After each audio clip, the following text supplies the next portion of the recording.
शुरू अल्लाह के नाम से और करोड़ा दरूद व सलाम मोहम्मद अरबी और उनकी आल पर। मैं हूं डॉक्टर रऊफ़ राना और आप देख रहे हैं फार्मासिस्ट ऑनलाइन। आज की वीडियो में हम ट्रिविया मेट को डिस्कस करेंगे कि ट्रिविया मेट किस तरीके से असरअंदाज होती है, ये शुगर को किस तरीके से कंट्रोल करती है, इसका दुरुस्त तरीका इस्तेमाल क्या है, इसकी डोज़ का तयन किस कदर ज़रूरी है और इसके साइड इफ़ेक्ट्स क्या क्या हैं। ये तमाम सवालात आज की इस वीडियो का मौजू हैं। इससे पहले कि अगर आपने हमारा ये चैनल सब्सक्राइब नहीं किया तो बराए करम इसको सब्सक्राइब कर लीजिए ताकि हमारे आने वाली तमाम वीडियोस आपको तवातर के साथ मिलती रहें। सीटामेट शुगर के मरीज़ों में शुगर की ज़्यादती को कंट्रोल करने में इस्तेमाल होती है। इसकी अफादियत इन मरीज़ों में भी होती है जो ग्लिम्पराइड जैसा कि एमरिल गैट्रिल इस्तेमाल करते रहे हों और उनकी शुगर कंट्रोल ना हो रही हो।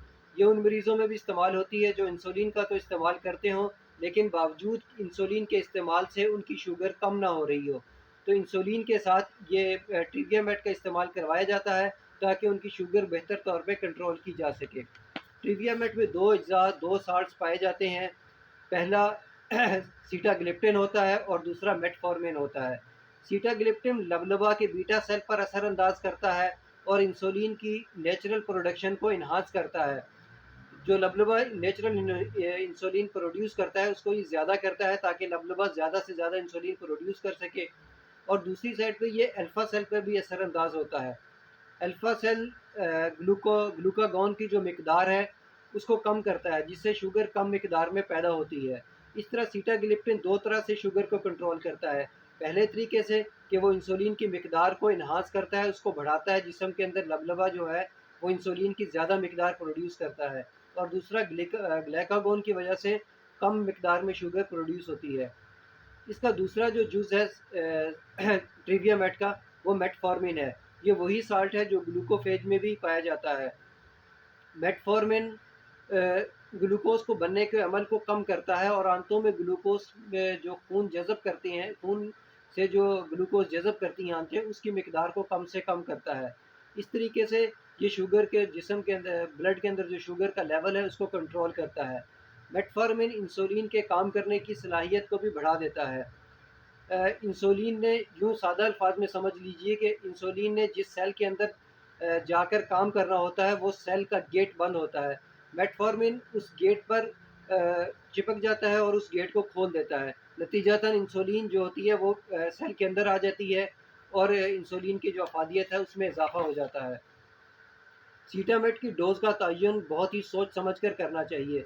मेरा मशवरा है कि तमाम डॉक्टर साहिबान को ट्रिवियामेट प्रिस्क्राइब करने से पहले आरएफटी का जो टेस्ट है ये लाजमी करवा लेना चाहिए। ये टेस्ट गुर्दों की जो सलाहियत है उसको जांचने में इस्तेमाल होता है।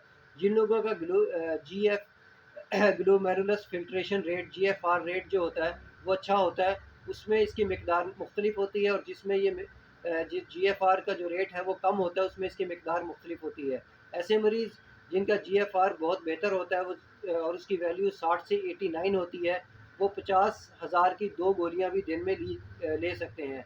और ऐसे मरीज़ जिनमें जीएफआर की वैल्यू 45 से 59 तक होती है, वो 2 गोलियाँ 50-500 एमजी की ले सकते हैं।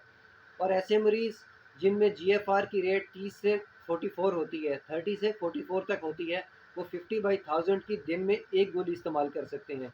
और ऐसे मरीज़ जिनमें जीएफआर की जो रेट है वो 30% से 30 से कम होता है, उनको सीटामेट, ट्रिवियामेट या ऐसे साल्ट जिसके अंदर मेटफॉर्मिन पाया जाता है उनका इस्तेमाल नहीं करना चाहिए।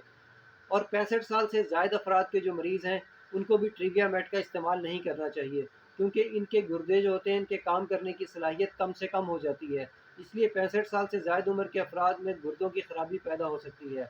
ट्रिवियामेट खून में विटामिन बी 12 की मिकदार को कम कर देती है। ऐसे मरीज़ जो ट्रिवियामेट का इस्तेमाल करते हों उनको चाहिए कि वो साथ साथ सप्लीमेंट के तौर पर विटामिन बी 12, मिकोबालामिन या सर्बेक्सेड या कोई भी मल्टीविटामिन जिसके अंदर विटामिन बी 12 मौजूद हो वो इस्तेमाल करना चाहिए। और ट्रिवियामेट खाने के साथ, खाने के बाद और खाने के दौरान तीनों सूरतों में इस्तेमाल की जा सकती है। इसके मुमकिन साइड इफ़ेक्ट में पेट दर्द, सर चकराना वगैरह हो सकते हैं। अगर आपको ये वीडियो पसंद आए तो इसको लाइक कीजिए और दोस्तों के साथ शेयर कीजिए। खुदा आपको और आपके तमाम अहले खाना को तंदुरुस्ती अता फ़रमाए। अल्लाह हाफ़िज़।